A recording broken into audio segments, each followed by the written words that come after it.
वैसा guys I hope you are doing well. I am Veer, welcome to stellar family. तो कैसे हो दोस्तों? मैं आशा करता हूँ शानदार तरीके से आप लोग अपनी लाइफ को एंजॉय कर रहे हो, अपनी सेहत, फैमिली और पढ़ाई का ध्यान काफ़ी अच्छे से रख रहे हो। तो आज का लेक्चर काफ़ी इंटरेस्टिंग, काफ़ी इंपॉर्टेंट रहने वाला है। स्टार्टिंग में एक इंपॉर्टेंट डे के बारे में जानेंगे, फिर आज का क्विज देखेंगे, फिर वीडियो में हम लोग आगे बढ़ेंगे, आज की न्यूज़ देखेंगे।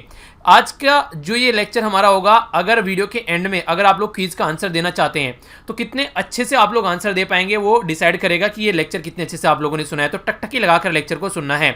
एक और इंपॉर्टेंट फैक्ट जो आप लोगों को पता होना चाहिए, कल जो वीडियो थी आप लोग की ये लगभग 5:30 बजे के करीब आ गई थी, पर लेकिन जो पब्लिक हुई वो हुई थी लगभग 9 बजे के करीब। ये यूट्यूब की प्रॉब्लम थी, क्योंकि जो भी मैंने टेलीग्राम पर लिंक शेयर किया था, अगर लिंक पर क्लिक कर कर आप लोग वीडियो को जाकर देख रहे थे तो वीडियो चल जा रही थी। पर लेकिन जो चैनल होता है, अगर डायरेक्टली आप लोग चैनल पर जाकर वीडियो को देखोगे तो वहां पर कोई भी वीडियो नजर नहीं आ रही थी, यानी कि वीडियो वहां पर पब्लिक नहीं हो रही थी, पर लेकिन ऑलरेडी चैनल पर अवेलेबल थी। तो जो लिंक मैं शेयर किया था टेलीग्राम पर, उस पर अगर क्लिक कर रहे थे तो वीडियो आराम से देख पा रहे थे आप। पर लेकिन अगर डायरेक्ट चैनल पर जाकर देख रहे थे कि वीडियो आई है नहीं, तो वहां पर नहीं दिख रही थी। तो कई बार ऐसी टेक्निकल ग्लिच भी देखने को मिलता है। इसीलिए मैं आप लोगों को बोलता हूं कि टेलीग्राम पर जरूर ज्वाइन रहिए, वहां पर आसानी से आप लोगों को सारी चीज़ों का पता चलता रहता है। पीडीएफ वगैरह, इसी के साथ में वीडियो कौन सी आ रही है, ये सारी चीज़ें क्योंकि वीडियो तब तक पब्लिक भी नहीं होती है, उसके 2-3 मिनट पहले जो वीडियो का जो लिंक है वो टेलीग्राम पर आ जाता है, जब तक वो प्रोसेसिंग में चलती रहती है। तो इसलिए वहाँ पर काफ़ी एडवांस चीज़ें आप लोगों को मिल जाती हैं। ठीक है, तो ये आप लोगों के लिए फायदेमंद है, जिससे कि आप लोगों को परेशानी न झेलनी पड़े। आइए अब आगे चलते हैं। यहाँ पर हम लोग बात करेंगे काफ़ी इंपॉर्टेंट डे के बारे में, और ये आप लोगों को पता भी होना चाहिए, क्योंकि कई सारी ऐसी बीमारी होती हैं जिनका पता नहीं चलता है, होती रहती है, हम लोग इग्नोर करते रहते हैं। ये खुद में भी आप लोग फील कर सकते हैं, या फिर परिवार का कोई मेंबर है उसके बारे में भी आप लोग को पता होना चाहिए कि अगर किसी को ऐसे सिम्टम्स देखने को मिल रहे हैं तो इसका मतलब कि यार ये बीमारी हो सकती है। तो एक जागरूक इंसान के नाते आप लोगों को ये सारी चीजें पता होनी चाहिए। तो आइए बात करते हैं। यहां पर जो बात की जा रही है world sickle cell awareness day के बारे में। तो ये क्या होता है, किस तरीके से यहां पर प्रॉब्लम देखने को मिलती है, उसके बारे में बात करते हैं। ये जो डे होता है ये 19 जून को सेलिब्रेट किया जाता है, अवेयरनेस फैलाने के लिए सिकल सेल डिजीज के बारे में और उसके ट्रीटमेंट के लिए।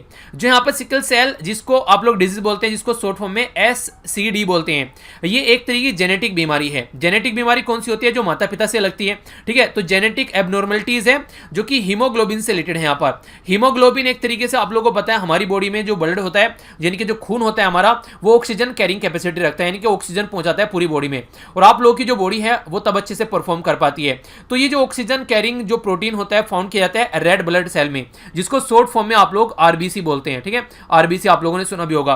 तो ये रेड ब्लड सेल यहां पर एक काम करती है। अगर यहां पर एबनॉर्मलिटीज आती हैं, ठीक है, कोई भी इस तरह की प्रॉब्लम देखने को मिलती है, तो जो ब्लड विसल्स होते हैं वहां पर, उनमें जो ब्लड फ्लो है वो स्लो हो जाता है, यानी कि ब्लड फ्लो अच्छे से नहीं चल पाता है। और इसीलिए जो ब्लड फ्लो अगर स्लो हो गया, यानी कि अगर ब्लड सही से नहीं पहुंचेगा, तो इसका मतलब ये ऑक्सीजन भी सही से नहीं पहुंचेगी। तो ये प्रॉब्लम यहां पर देखने को मिलती है। रेड ब्लड सेल जो है वो फ्लेक्सिबल है, राउंड है, एक तरीके से आराम से मूव कर पाती हैं, अगर आप लोग सब प्रॉपर वे में चीजें चल रही हैं। पर लेकिन अगर ये बीमारी हो जा रही है, जिसको आप लोग यहाँ पर ये SCD बोल रहे हैं, यानी कि सिकल सेल जो यहाँ पर डिजीज आप लोग बोल रहे हैं, इसके चलते प्रॉब्लम क्या देखने को मिलती है? रेड ब्लड सेल जो है वो थोड़ी सी रिजिड हो जाती हैं, और ये एक तरीके से स्टिकी हो जाती हैं, यानी कि प्रॉपर वे में वो अपना फंक्शन परफॉर्म नहीं कर पाती हैं। और अगर ये रेड ब्लड सेल अपना फंक्शन परफॉर्म नहीं कर पाएगी, तो बॉडी में आप लोगों को उस प्रॉपर वे में ऑक्सीजन वगैरह नहीं मिल पाएगी, जिससे बहुत सारी प्रॉब्लम देखने को मिलेगी। अभी बात करूंगा कौन कौन सी प्रॉब्लम देखने को मिलेगी, ये भी एक इंपॉर्टेंट फैक्ट है, ये आप लोग जान लीजिए पहले। रेड ब्लड सेल जो होती है, उनका जो टाइम पीरियड होता है नॉर्मली 120 डेज माना जाता है। ठीक है, 120 डेज तक उनका काम चलता है। पर लेकिन जब ये बीमारी हो जाती है, ये ओनली 10 to 20 डेज तक ही यहाँ पर आप लोगों को चीजें देखने को मिलेगी, और जिसकी वजह से एनीमिया जैसी बीमारी भी आप लोगों को देखने को मिल जाती है। तो एक तरीके से रेड ब्लड सेल डिसऑर्डर, इसको एक तरीके से आप लोग बोल सकते हैं। सिम्टम्स क्या क्या देखने को मिलेंगे इस बीमारी के? आप लोगों को पेन देखने को मिलेगा, स्वेलिंग आने लगती है हाथों में और पैरों में, जो कि काफी ज्यादा प्रॉब्लम क्रिएट करने लगती है। ठीक है, फ्रीक्वेंटली इन्फेक्शन देखने को मिलते हैं, ग्रोथ जो डिले होने लगता है, जो ग्रोथ होती है नॉर्मल तरीके से, ठीक है, पॉवर्टी और विजन प्रॉब्लम भी आप लोगों को यहाँ पर देखने को मिलती है। तो अगर ये कोई सा सिम्टम्स आप लोगों के सामने यहां पर निकल कर आता है, तो इसका मतलब है कि ये बीमारी बॉडी में होने के चांसेस हो सकते हैं। इसीलिए मैं आप लोगों को हमेशा बोलता हूं, बॉडी में कोई भी बीमारी क्यों ना हो, तुरंत जाकर चेकअप कराइए, उसके चलते आप लोग अपनी बॉडी को सही से एनालाइज कर पाएंगे। आगे चलते हैं कि न्यूज़ है आप लोगों के सामने। पहले ये न्यूज़ देखिए, इसके बाद में क्विज होगा, क्योंकि ये कल आप लोग की न्यूज़ जो थी वो बच गई थी। ठीक है, फिर क्विज का आंसर भी आप लोग दे पाएंगे। यूनियन पेट्रोलियम जो नेचुरल गैस मिनिस्ट्री हैं, यानी कि हमारी कंट्री में जो धर्मेंद्र प्रधान है वो पर्टिकुलर इस मिनिस्ट्री के मिनिस्टर हैं, उनके द्वारा इंडियन गैस एक्सचेंज, जिसको IGX बोला गया है, ये लॉन्च किया गया है। ये first national wide online delivery based gas trading platform है, यानी कि जो गैस है उसके फील्ड में ट्रेडिंग यहाँ पर की जा सकेगी इस पर्टिकुलर प्लेटफॉर्म के ऊपर आकर। IGA जो है यहाँ पर एक तरीके से ये एक जो हमारी कंट्री में ओनली ओन सब्सिडी है, यहाँ पर एक सब्सिडरी है यहाँ पर जो IEX है यहाँ पर, ये इंडियन एनर्जी मार्केट प्लेटफॉर्म है एक तरीके का, जो कि basically delivery based trading platform आप लोगों को देखने को मिलेगा नेचुरल गैस का। यानी कि जैसी डिलीवरी होगी उस तरीके से पैटर्न आप लोगों को नजर आएगा, चीज़ों को एनालाइज किया जाएगा। ट्रेडिंग प्लेटफॉर्म जो है इनेबल करेगा जो मार्केट में जो पार्टिसिपेट करने वाले हैं उनको स्टैंडर्डाइज कॉन्ट्रैक्ट मिल सके। यानी कि जो कॉन्ट्रैक्ट होता है जब गैस की बात आती है तो वो एक स्टैंडर्ड तरीके से रहे, यानी कि पता नहीं कोई भी चलकर कुछ भी कर ले रहा है। ठीक है, तो सब कुछ ओपन रहे यहाँ पर, ऐसा आप लोग बोल सकते हैं। इसी के साथ में अगर बात करें जो यहाँ पर ट्रांसपेरेंट प्राइस देखने को मिलेगा नेचुरल गैस का, यानी कि कोई कुछ भी बोले जा रहे हैं यहाँ पर, और एक तरीके से यहाँ पर नेचुरल गैस जो एनर्जी मार्केट है उसमें भी आप लोगों को ग्रोथ नजर आएगा। तो IGX जो ये फुल्ली ऑटोमेटेड है, यहाँ पर वेब बेस्ड इंटरफेस रहेगा जो कि सीमलेस ट्रेडिंग एक्सपीरियंस प्रोवाइड कराएगा। तो एक तरीके से आप लोग इसको वेब पोर्टल बोल सकते हैं, जैसे कि वेबसाइट वगैरह होती है। ठीक है, तो वहां पर जाकर आसानी से बिना किसी ह्यूमन इंटरफेस के ये सारी एक्टिविटी की जा सकती हैं। ठीक है, तो इसके बारे में आइडिया रखिएगा। आइए अब आज का क्विज देखते हैं, उसके बाद में फिर आगे न्यूज़ देखेंगे। सबसे पहले यहाँ पर क्वेश्चन आप लोगों के सामने इसमें बात की जा रही है, मिनिस्टर बताना है कौन से यहाँ पर जिनके द्वारा इंडियन गैस एक्सचेंज जो इंडियन गैस एक्सचेंज है उसको लॉन्च किया गया है। दूसरा यहाँ पर आप लोगों को ये बताना है कि वर्ल्ड लॉन्गेस्ट पुलिस इन्वेस्टिगेशन अभी एक पर्टिकुलर पर्सनैलिटी के लिए चल रही थी, कौन सी कंट्री के प्रेसिडेंट प्राइम मिनिस्टर हैं, तो यहाँ पर जिनके खिलाफ यहाँ पर अभी ये इन्वेस्टिगेशन रुक गई है। नाम क्या था इनका? नाम था इनका अलोफ पाल्म। ठीक है, तो इनका नाम आप लोगों को याद होना चाहिए। पोस्टह्यूमसली इनको एक अवार्ड दिया गया था, पोस्टह्यूमसली का मतलब होता है डेथ के बाद में, ये हमारी कंट्री से रिलेटेड अवार्ड है। तो ये भी क्वेश्चन आप लोगों से बन सकता है। आप लोगों को यहां पर ये बताना है कि जो सिप्री है SIPRI सिप्री ईयर बुक 2020 किसके द्वारा लॉन्च की गई है, जिसमें ये बताते हैं कि वर्ल्ड में कहाँ का किस कंट्री के पास में कितना हथियार है, कितना न्यूक्लियर पावर है, ये सारी चीजें बताई जाती हैं। टोटल मिलाकर ऑल ओवर वर्ल्ड में 9 न्यूक्लियर पावर कंट्री है, जिसमें USA, रसिया, UK, फ्रांस, चाइना, इंडिया और पाकिस्तान। 2 कंट्री और बच गई, ये कौन सी है 2 कंट्री, इनका नाम भी आप लोगों को पता होना चाहिए। लंबे समय तक याद रखने के लिए कह सकते हैं कि ये जो 5 कंट्री है ये कौन सी है, ये है permanent 5 member. Permanent 5 member plus 2 हो गए इंडिया और पाकिस्तान, जो कि एक तरीके से एक दूसरे के साथ में काफी लंगोटिया यार हैं, और बाकी 2 कंट्री का नाम और याद रखना है आप लोगों को। ठीक है, तो टोटल मिलाकर यहाँ पर लगभग अगर आज के डेट में बात करते हैं 13,400 न्यूक्लियर वेपन है ऑल ओवर वर्ल्ड में। ठीक है, तो ये याद रखेगा, ये टोटल 9 कंट्री के पास में। कौन सी 2 कंट्री यहाँ पर जो कि 90% के करीब यहाँ पर ग्लोबल न्यूक्लियर वेपन आप लोगों को देखने को मिलता है उन 2 कंट्री के पास में, तो उन 2 कंट्री का नाम भी आप लोगों को पता होना चाहिए। इंडिया के द्वारा ज्वाइन किया गया है GPAI, जिसको GPAI भी बोला जा रहा है यहाँ पर। ठीक है, तो ये जो एक तरीके से आर्टिफिशियल इंटेलिजेंस पर काम करने वाला एक तरीके से आप लोग इसको ह्यूमन सेंट्रिक डेवलपमेंट यहाँ पर प्रोग्राम यूज बोल सकते हैं। तो ये यहाँ पर इसका फुल फॉर्म बताना है आप लोगों को, GPAI का फुल फॉर्म क्या है। नेक्स्ट हम लोगों ने बात की थी यहाँ पर, ये है ताला माडले। ठीक है, तो ये एक एंसेंट आर्ट परफॉर्मेंस है जो कि आप लोगों को देखने को मिली, इसके बारे में डिस्कस किया था। ये कारावली और इसी के साथ में मालनाड वाले रीजन में देखने को मिलता है। तो कालावड़ी कहां पर है और मालनाड कहां पर है, ये आप लोगों को बताना है, कई बार क्वेश्चन बन जाता है। ठीक है, आंसर देख लेते हैं। Union petroleum natural gas minister के बारे में बात की, हालांकि अभी डिस्कस किया तो आप लोगों ने बता दिया होगा। स्वीडन के हैं ये प्राइम मिनिस्टर, जिनका लंबा केस चल रहा था, जिनका असैसिनेशन होता है, यानी कि इनकी जान ले ली गई थी। अब ये जो केस है ये बंद हो गया है। ठीक है, अगर बात करें इनको, तो इनको अवार्ड मिला था जवाहरलाल नेहरू पीस प्राइज 1987 में, तो ये एक इंपॉर्टेंट फैक्ट है। Stockholm International Peace Research Institute, जिसको सिप्री के नाम से आप लोग जानते हैं, उसके द्वारा प्रस्तुत की गई सिप्री 2020। ठीक है, अगर 9 न्यूक्लियर पावर के बारे में बात करें तो 5 परमानेंट मेंबर, इंडिया और पाकिस्तान 2, और इजराइल और नॉर्थ कोरिया। तो टोटल मिलाकर 9 ऐसी पावर हैं जिनके बारे में आप लोगों को याद रखना है, जिनके पास में 13,400 के करीब न्यूक्लियर वेपन है। 2 कंट्री ऐसी है जैसे रसिया और यूनाइटेड स्टेट ऑफ अमेरिका, जो कि 90% ऑफ वेपन आप लोगों को देखने को मिलेंगे। ग्लोबल पार्ट अगर बात करें यहां पर पार्टनरशिप के बारे में, तो आर्टिफिशियल इंटेलिजेंस ग्लोबल पार्टनरशिप, जिसको GPAI बोला गया है। ठीक है, याद रखेगा, ह्यूमन सेंट्रिक डेवलपमेंट है यूज ऑफ आर्टिफिशियल इंटेलिजेंस का। नेक्स्ट यहां पर ताला माडले के बारे में बात की जा रही है, तो करावाली और इसी के साथ में मालनाड, तो कर्नाटका और केरला वाले रीजन में आप लोगों को यहां पर ये देखने को मिलता है। ठीक है, तो ये इंपॉर्टेंट है, कुछ फैक्ट जिनके बारे में पता होना चाहिए। आइए अब आगे बढ़ते हैं। सबसे पहली न्यूज़ है आप लोगों के सामने, काफी इंपॉर्टेंट है, डायरेक्ट क्वेश्चन बन सकता है। बात की जा रही है छत्तीसगढ़ के बारे में।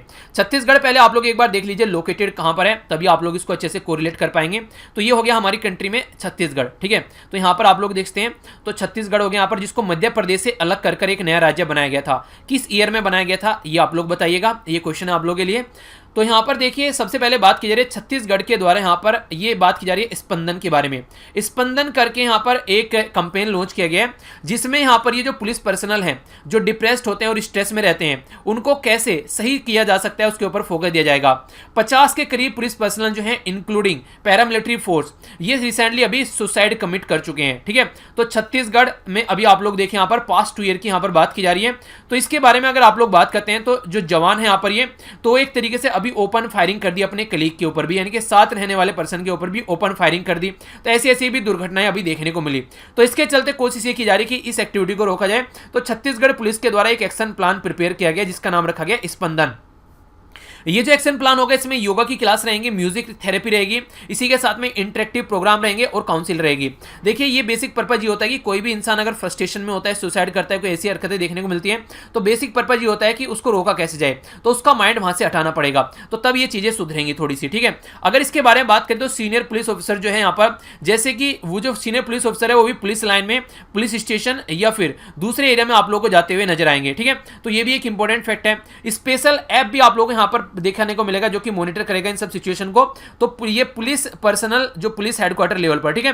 तो ये कुछ इंपॉर्टेंट फैक्ट है जिनके बारे में आप लोग याद रखिएगा, क्वेश्चन एग्जाम में बन सकता है। आगे बढ़ता हूं, यहां पर जो बात की जा रही है एक पर्टिकुलर पर्सनैलिटी के बारे में बात की जा रही है, जिनको आप लोगों ने शॉर्ट फॉर्म में सुना भी होगा, पीएल देशबंधु, ठीक है। तो इनका नाम आप लोग याद रखते हैं, कई बार क्वेश्चन आप लोगों से बन जाते हैं पर्सनैलिटी बेस्ड। कई सारे नाम से यहां पर इनको पुकारा जाता है, जैसे कि यहां पर आप लोग बोलते हैं इनको यहां पर प्यूला, ठीक है, प्यूला, यानी कि जो इनका नाम था यहाँ पर पीएल देश पांडे, तो इसको यहाँ से शॉर्ट फॉर्म में कर दिया इनका नाम, ठीक है ना। इसके नाम से भी इनको जाना जाता है। और भी आप लोग यहाँ पर देखने को मिलेगा, इनको पूरा नाम जो था इनका ये था पुरुषोत्तम लक्ष्मण देश पांडे, ठीक है। बाकी शॉर्ट फॉर्म में प्यूला या फिर पीएल देश पांडे के नाम से भी इनको जानते हैं। तो ये मराठी यहाँ पर राइटर, तो इनसे यहाँ पर कनेक्टेड बातें की जा रही है। तो क्या बातें हैं, इनके जो फैंस हैं इनके द्वारा भी यहाँ पर एक स्टेप उठाया गया कि इनसे रिलेटेड जो भी लिटरेचर थी यहाँ पर, ठीक है, तो उसको रीड किया जा सके, तो उसके एक डिजिटल फॉर्मेट में उसको तैयार किया गया है। यानी कि एक तरीके से आप लोग बोल सकते हैं कि इनके जो चाहने वाले थे वो चाहते थे कि इनकी जो चीज़ें हैं वो डिजिटल फॉर्मेट में भी अवेलेबल हो, तो इसको डिजिटल फॉर्मेट में यहाँ पर अवेलेबल कराया गया है। तो गांधार ये है संगोराम, ठीक है। तो बेसिकली यहाँ पर जो डेवलप किया गया सिटी बेस्ड मीडिया प्रोफेशनल, इनके द्वारा यहाँ पर इसको डेवलप किया गया, जिसके चलते यहाँ पर ये रीडर के लिए फ्री रहेगा 12 जून से, ठीक है। तो 20 जो डेथ एनिवर्सरी है उसके चलते यहाँ पर इनकी जो राइटिंग्स हैं उनको यहाँ पर इस तरीके से प्रोवाइड कराया गया है। ये एक मराठी राइटर थे, इसी के साथ में एक ह्यूमरिस्ट थे, यानी कि एक तरीके से मजाकिया, एक स्टेज पर मजाक करने वाले स्टेज एक्टर भी थे यहाँ पर, ठीक है। ऐसे नहीं है कि कई सारे आप लोगों ने सुना होगा जो जोक वगैरह सुनाते हैं स्टेज पर जाकर, तो वो पर्सनैलिटी थे। पद्म भूषण से नवाजा गया, संगीत नाटक अकेदमी से नवाजा गया और नाटक अकेदमी फेलोशिप से भी नवाजा गया। तो ये इनको अवार्ड मिले हैं जिनके बारे में आप लोग आइडिया रखेगा।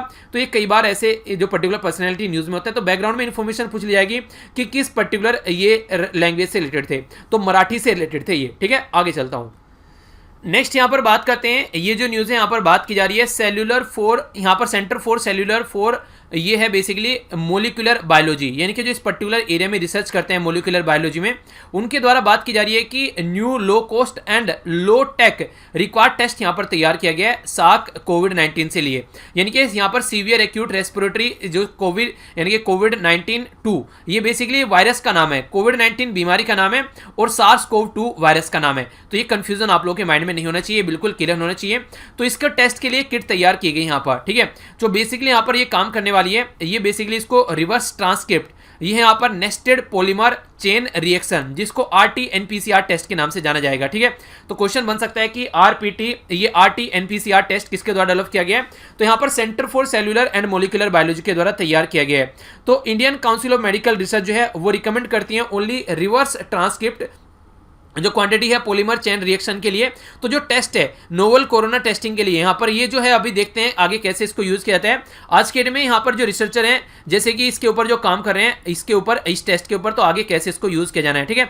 तो ये अभी आने वाले टाइम में इसको यूज किया जाएगा जो डेवलप किया गया है। तो ये जो यहाँ पर नेस्टेड पीसीआर है, जिसको यहाँ पर RT-PCR है, इसके अप्रोच एक तरीके से note depend on real time quantity, जो इसकी रियल टाइम क्वांटिटी के ऊपर इसकी डिपेंडेंसी नहीं रहने वाली है, ठीक है। तो एंड पॉइंट पर बेसिकली रहने वाला है, यानी कि फाइनली हम लोग देखेंगे क्या होगा उसके बारे में हम लोग जानेंगे। यानी कि जैसे मान लीजिए एक ट्रेन चली यहां से ए पॉइंट से, ये ट्रेन बी पॉइंट पर पहुंची। एक तो है कि रियल टाइम में चेक कर रहा है कहां कहां से पहुंच रही है, एक कह रहा है कि जब यहां पर आ जाए तो बता देना। तो ये सिचुएशन आप लोग समझ सकते हैं। आगे बात करते हैं थोड़ा सा आईसीएमआर के बारे में, जिसको बोलते हैं Indian council of medical research. तो आईसीएमआर इसको बोलते हैं शॉर्ट फॉर्म में। तो Indian council of medical research जो है ये हमारी कंट्री में एक टॉप बॉडी है, जो कि यहाँ पर बेसिकली फॉर्मुलेट करती है प्लान्स, कोऑर्डिनेट करती है और प्रमोट करती है बायो मेडिकल रिसर्च के बारे में, ठीक है। तो इसके बारे में आप लोग को आइडिया रखना है। बायोमेडिकल के बारे में अगर थोड़ा सा हिंदी में बोलूं तो आप लोगों ने सुना होगा जैव चिकित्सा, ठीक है। तो इसको भी आप लोग वैसे भी कोरिलेट करके देख सकते हैं। तो इस पर्टिकुलर फील्ड में अगर काम करती है तो ये सबसे आप लोग एक एपेक्स यानी कि टॉप की ऑर्गेनाइजेशन बोल सकते हैं, largest medical research body in the world biomedical side में अगर बात करते हैं। तो गवर्नमेंट के बारे में अगर आप लोग बात करें तो डिपार्टमेंट ऑफ हेल्थ रिसर्च के अंडर में यहाँ पर आप लोग को देखने को मिलेगा जो फंड करती है इसको, और इसी के साथ में ministry of health and family welfare के अंडर में यहाँ पर देखने को मिलती है। ये यहाँ पर 1911 यानी कि 1911 में गवर्नमेंट के द्वारा सेटअप किया गया था इंडियन रिसर्च फंड एसोसिएशन। बाद में चलकर इसका नाम चेंज कर दिया गया, जिसको आज के डेट में हम लोग आईसीएमआर बोलते हैं, Indian council of medical research, ठीक है। जब इसका नाम चेंज किया गया तो ये किया गया था 1949 में। तो इसके बारे में बेसिक इन्फॉर्मेशन है। बाकी ये हेडक्वार्टर इसका न्यू दिल्ली में है। डॉक्टर बलराम भार्गव आज की डेट में इसके सेक्रेटरी जनरल हैं यहाँ पर, जिनके बारे में क्वेश्चन आप लोगों से बन सकता है। तो ये बॉडी बहुत ज्यादा न्यूज में रिसेंटली कोविड-19 के चलते, तो आइडिया रखिएगा इसके बारे में। आगे बढ़ता हूं। ये थोड़ा सा इंटरेस्टिंग न्यूज आप लोगों के लिए हो सकती है। आप लोगों ने सुना होगा कई बार जीएसटी रेट के बारे में। तो जीएसटी के कई सारे रेट है हमारी कंट्री में, कहीं 0 रेट देखने को मिलता है, तो कहीं 5, कहीं 12, कहीं 18 और कहीं 28। तो ये जीएसटी के रेट आप लोगों के सामने निकल कर आते हैं। तो इसी के बारे में हम लोग यहाँ पर बात करेंगे। अभी जो बात की जाती है कर्नाटका में यहाँ पर बेंच है जिसके द्वारा यहाँ पर ऑथोरिटी ऑफ एडवांस रूलिंग की बात की जा रही है, जिसमें जो परोठा होता है यानी कि पराठा जिसको आप लोग नॉर्मली बोलते हैं, उसके बारे में बात की जा रही है कि अगर उसको पैक कर आप लोग बेचोगे तो 18% की जीएसटी लगेगी। यानी कि अगर पराठे को पैक कर बोलोगे तो 18% की जीएसटी लगेगी।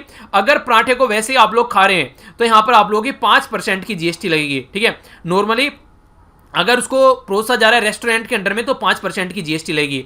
जैसे कि प्लेन रोटी होती है, या फिर यहाँ पर बात की जा रही है खाकरास के बारे में, ठीक है। तो बेसिकली रोटी आप लोगों ने देखी होगी, इसको लच्छा पराठा भी बोलते हैं, आप लोगों ने देखा होगा। अगर ये आप लोगों ने सुना कि आप लोगों ने खाया भी होगा, नॉर्मली लच्छा पराठे का नाम आप लोगों ने सुना भी होगा, जिस किसी ने खाया नहीं है।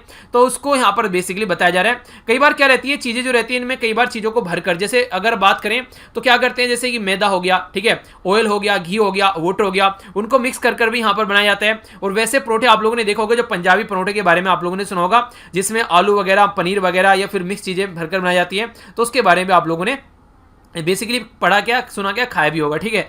कितने ऐसे हैं जिसने पराठा नहीं खाया है? कोई ऐसा पूरे परिवार में शायद नहीं होगा, ठीक है। तो फ्रीक्वेंटली आप लोगों ने देखा होगा, बेसिकली इसको यूज़ किया जाता है कई सारी चीज़ों के साथ में, मतलब इसको किसी भी सब्जी के साथ में भी नॉर्मली खा लिया जाता है, ठीक है। अगर बात करें यहाँ पर तो ये इसी के बारे में बात की जा रही है कि कैसे इसको बनाया जाता है, तो वो तो बताने की जरूरत नहीं है बेसिकली कि परोठा बनाना मैं आप लोगों को सिखाऊंगा। इंपॉर्टेंट क्वेश्चन ये बनता है कि यहाँ पर जो बेसिकली जो पैक्ड पराठा है उसके ऊपर 18% की जीएसटी लगा दी है, और नॉर्मल आप लोगों को देखने को मिलेगा 5% की, यानी कि वैसे 5% वैसे 18%, ठीक है। डिफरेंट टाइप ऑफ परोठा के बारे में आप लोगों ने सुना होगा, ठीक है। जैसे परोठा हो गया, इसी के साथ में मालाबरी परोठा हो गया, बरोटा परोठा हो गया। हालांकि इनके बारे में भी पहली बार ही सुन रहा हूँ। अलग अलग तरीके, अलग अलग देखिए, अलग अलग एरिया में अलग अलग तरीके के नाम से भी कई बार पुकारा जाता है, ठीक है। तो इस तरीके से आप लोग आइडिया रख सकते हैं। ये जो आर्टिकल है यहाँ पर कई सारी इंपॉर्टेंट चीजें आप लोगों को जानने को मिलने वाली हैं। अगर किसी पर्टिकुलर दवाई के ऊपर रिसर्च करनी है, स्टडी करनी है, तो उसके बारे में बात की जा रही है। Vaccine testing and approval procedure के बारे में बात की जा रही है यहाँ पर। अगर हम लोग यहाँ पर बात करें according to Center for Disease Control and Prevention, जिसको CDC आप लोग बोलते हैं, ये यहाँ पर ये बोलता है कि कोई दवाई अगर आप लोग को बनानी है तो उसको 6 स्टेज में आप लोग को बनाना होगा, जिसको वैक्सीन डेवलपमेंट आप लोग बोलते हैं, ठीक है। तो वैक्सीन डेवलपमेंट 6 स्टेज में होती है। पहला बोला गया यहाँ पर एक्सप्लोरेटरी, दूसरा बोला गया प्री ट्रायल, तीसरा बोला गया यहाँ पर क्लिनिकल डेवलपमेंट, रेगुलेटरी चौथा बोला गया, अप्रूवल पांचवा, यहाँ पर सॉरी रेगुलेटरी एंड अप्रूवल पांचवा, मैन्युफैक्चरिंग छठा और क्वालिटी कंट्रोल सातवां। कोई चीजें बन जाए तो फिर क्वालिटी कंट्रोल होना चाहिए, तो सॉरी छठा, ठीक है। तो ये दोनों मिलाकर एक हो गया, क्या हो गया, एक मिनट सुनो। पहला हो गया यहाँ पर ये एक्सप्लोरेटरी, दूसरा हो गया प्री क्लिनिकल, तीसरा हो गया क्लिनिकल डेवलपमेंट, चौथा हो गया रेगुलेटरी रिव्यू एंड अप्रूवल, ठीक है, पांचवा हो गया मैन्युफैक्चरिंग और छठा हो गया क्वालिटी। तो ये 6 स्टेप हैं, ठीक है। तो इनके बारे में याद रखिएगा। बेसिकली स्टार्ट किया जाता है यहाँ पर जब रिसर्च की जाती है कि कैसे कैसे चीजों को आगे लेकर चलना है, ठीक है, नेचुरल बनाना है, सिंथेटिक बनाना है, वो देखने को मिलता है। प्री ट्रायल में क्या रहता है, ये फेज रहता है जिसमें टिश्यूज कल्चर को बेसिकली एक तरीके से देखा जाता है। ये एक तरीके से एनिमल टेस्टिंग देखने को मिलती है, कैसे कैसे चीजों को लेकर चलना है वो देखते हैं। अगर बात करें यहाँ पर जो क्लिनिकल डेवलपमेंट है, इसमें भी इसको अलग अलग फेज में रखा गया है, ठीक है। पहले small group of people receive करेंगे ट्रायल जो वैक्सीन है, दूसरे फेज में फिर इसको एक्सपेंड किया जाएगा, ठीक है, जिसका जो एक तरीके सिमिलर जो वैक्सीन को न्यू तरीके टेस्ट किया जाएगा। तीसरे फेज में थाउजेंड्स ऑफ लोगों के ऊपर एक्सपेरिमेंट किया जाएगा, यानी कि ऐसा नहीं कि बस एक पर्सन के ऊपर एक्सपेरिमेंट कर लिया और फिर इसको छोड़ दिया, अलग अलग फेज में यहाँ पर इसको एक्सपेरिमेंट किया जाता है। रेगुलेटरी फिर रिव्यू होता है यहाँ पर इसकी, यानी कि ऑल 3 फेज जो क्लिनिकल ट्रायल अभी देखने को मिली, फिर उनको ढंग से टेस्ट किया जाता है, सबमिट किया जाता है यहाँ पर बायोलॉजिस्ट लाइसेंसिंग एप्लीकेशन के लिए कि भैया हम लोगों ने ट्रायल कर लिया है, अब इसको देखो कि क्या इसको यहाँ पर अप्रूवल किया जा सकते हैं। मैन्युफैक्चरिंग फिर स्टार्ट की जाती है, major drug manufacturing, infrastructure personal और इक्विपमेंट नेसेसरी होता है इसको काम को करने के लिए। क्वालिटी कंट्रोल फिर आप लोग यहाँ पर देखने को मिलता है, तो ये भी काफी इंपॉर्टेंट है कि क्वालिटी अच्छी रहनी चाहिए, यानी कि डी ग्रेड क्वालिटी की दवाई बना दी। तो ये सारे प्रोसीजर किसके द्वारा बनाए गए हैं, ये बनाए गए हैं centre for Disease Control and Prevention, जिसको शॉर्ट फॉर्म में सीडीसी आप लोग बोलते हैं। तो सीडीसी के बारे में यहाँ पर बात की जा रही है। तो सीडीसी जो है ये किस कंट्री का है, ये यूनाइटेड स्टेट ऑफ अमेरिका का department of health and human service, ठीक है। तो ये इससे कनेक्टेड है, जिसके बारे में क्वेश्चन बने तो एग्जाम में याद रखेगा। आगे चलते हैं। नेक्स्ट जो न्यूज है यहाँ पर एक ऐसे इंसान के बारे में जिनको कुछ पसंद नहीं आता है, तो उनको ये लगता है ये सारी चीजें गलत हैं। यूएसए के प्रेसिडेंट डोनाल्ड ट्रंप, इनके द्वारा अभी यहाँ पर इंटरनेशनल क्रिमिनल कोर्ट के बारे में बात की जा रही है। तो बोला जा रहा है कि यहाँ पर एक तरीके से ये अगर यूएसए के जो ट्रूप है अगर कहीं पर जाकर उल्टी सीधी हरकतें करते हैं तो वार क्राइम किया जाता है वहां पर उनके द्वारा।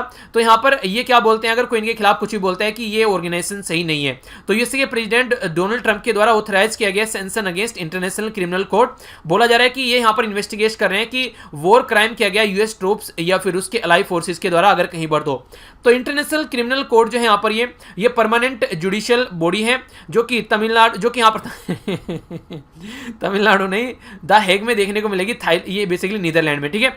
तो ये जो है बेसिकली क्रिएट की गई थी 1988 में, सॉरी 1998 में, जो कि रोम स्टैट्यूट इंटरनेशनल क्रिमिनल कोर्ट के तहत यहाँ पर ये फाउंडिंग गवर्निंग डॉक्यूमेंट है इसका। 1 जुलाई 2002 में इसको ये बेसिकली फोर्स में आया था यहाँ पर, ठीक है। ये जो है बेसिकली ये एक तरीके से ऑल ओवर वर्ल्ड में, यानी कि एक तरीके से यहाँ पर कहीं पर कोई ऐसी एक्टिविटी हो रही है जैसे जिनोसाइड, कोई क्राइम हो रहा है, एक बहुत सारे लोगों की हत्या, क्राइम अगेंस्ट ह्यूमैनिटी कहीं देखने को मिल रहा है, वॉर क्राइम हो रहा है, ठीक है, तो क्राइम और कोई एग्रेशन हो रहा है, तो वो सारी चीजें देखने को मिलेगी। 120 नेशन जो है स्टेट ऑफ पार्टी है यहाँ पर इसके अंदर में, ठीक है। इसी के साथ में जो यहां पर बेसिकली यूएसए, चाइना, रसिया और इंडिया, ये आप लोगों को बेसिकली आज की डेट में अगर इसके बारे में इन्होंने इसको रिकॉग्नाइज अभी नहीं किया है, यानी कि यहां पर इन कंट्री के खिलाफ यहां पर ये कुछ नहीं कर पाएगा, इन्होंने इसको अभी अप्रूवल नहीं दिया है, ठीक है। तो कौन है, यूएसए, चाइना, रसिया और इंडिया। तो काफी बड़ी बात है यहां पर, जो इसके बारे में आप लोग क्वेश्चन बन सकता है डायरेक्ट आप लोगों से। तो ये था टोटल आज का डिस्कशन। आई होप कि आप लोगों ने इसको अच्छे से एंजॉय किया होगा। इसी के साथ में देख लेते हैं क्या क्या डिस्कस किया। सबसे पहले एक इंपॉर्टेंट डे के बारे में जाना, नेक्स्ट हम लोगों ने यहाँ पर जो बेसिकली क्विज था ये समझा। इसी के साथ में नेक्स्ट हम लोगों ने यहाँ पर बात की छत्तीसगढ़, ये सब चीज़ों, पुलिस के बारे में, इन सब चीज़ों के बारे में। नेक्स्ट हम लोगों ने एक पर्टिकुलर पर्सनैलिटी के बारे में जाना। इसके साथ में हम लोगों ने ICMR, इन सब चीज़ों के बारे में देखा। नेक्स्ट जो हम लोगों ने चीज़ें समझी यहाँ पर, ये हम लोगों ने देखी बेसिकली प्रोटे के बारे में हम लोगों ने जाना। इसी के साथ में जो वैक्सीन है उसकी क्लिनिकल ट्रायल और वो सब चीज़ें देखी। नेक्स्ट हम लोगों ने यहाँ पर समझा यूएसए के प्रेसिडेंट डोनाल्ड ट्रंप के बारे में, और एक और हम लोगों ने डिस्कस किया था यहाँ पर, जो कि बात की थी इंडियन गैस एक्सचेंज के बारे में स्टार्टिंग में ही। तो ये था टोटल आज का डिस्कशन। आई होप कि आप लोगों ने एंजॉय किया होगा। आइए अब देखते हैं कितना एंजॉय किया है, ठीक है। सबसे पहले यहाँ पर बात की जा रही है पुरुषोत्तम, ये है लक्ष्मण देशपांडे, ठीक है। इनको यहाँ पर जो बेसिकली पुला के नाम से या फिर PL देशपांडे के नाम से जानते हैं। किस पर्टिकुलर लैंग्वेज से रिलेटेड ये राइटर थे। छत्तीसगढ़ पुलिस के द्वारा एक प्रोग्राम लॉन्च किया गया, पुलिस पर्सनल जो डेथ कर रही है, मतलब एक तरह सुसाइड कर रहे हैं, डिप्रेशन में, स्ट्रेस में, उनको कैसे रोका जाए, ठीक है। Centre for Disease Control and prevention के बारे में बात की जा रही है। कितने स्टेज होते हैं अगर कोई वैक्सीन डेवलप करनी है। किस कंट्री का है ये इंस्टीट्यूट जो कि यहाँ पर ये एक क्राइटेरिया तैयार करता है। सिकल सेल डिजीज के बारे में बात की जा रही है, तो ये किसकी एबनॉर्मलिटी की वजह से ये बीमारी होती है। इंटरनेशनल क्रिमिनल कोर्ट जो है यहाँ पर, ये कहाँ पर बेस है ये आप लोगों को बताना है। Indian council of medical research जो है वो किस मिनिस्ट्री के अंडर में आती है। ये डायरेक्ट क्वेश्चन एग्जाम में देखने को मिल जाएगा। जगह किसी क्वेश्चन में आप लोगों को स्टेटमेंट देखने को मिलेगी, तो इसके बारे में आप लोग को याद रखना है, ठीक है। तो इंपॉर्टेंट है, आप लोग को आइडिया होना चाहिए। यहां से जाकर आप लोग पीडीएफ डाउनलोड कर सकते हैं और मेरे साथ में आप लोग फेसबुक, इंस्टाग्राम और टेलीग्राम पर कनेक्ट रह सकते हैं। लिंक वीडियो के नीचे आप लोग को मिल जाएगा। लेक्चर को फीडबैक देकर जरूर जाइएगा, डिसलाइक कीजिएगा अगर पसंद नहीं आया, अगर पसंद आया तो लाइक कर दीजिएगा और कमेंट बॉक्स में जरूर बताना डिसलाइक और लाइक क्यों किया है, क्या ऐसी चीज़ें पसंद आई और क्या चीज़ें पसंद नहीं आई हैं। तो ये फीडबैक है, यही आप लोगों से मैं एक्सपेक्ट करता हूँ। फीडबैक को आप लोग फीस भी बोल सकते हो एक तरीके से मेरी, तो फीडबैक दे दिया करो ताकि चीज़ों को और ज़्यादा इंप्रूव किया जा सके, और अच्छा लगता है तो लेक्चर को शेयर कर दिया करो। तो इस तरीके से आप लोग चीज़ों को एंजॉय कर सकते हैं। तो मिलता हूँ नेक्स्ट लेक्चर में। बड़ों को नमस्ते, छोटों को प्यार, छोटी सी लाइफ एंजॉय करो यार। तब तक के लिए जय हिंद।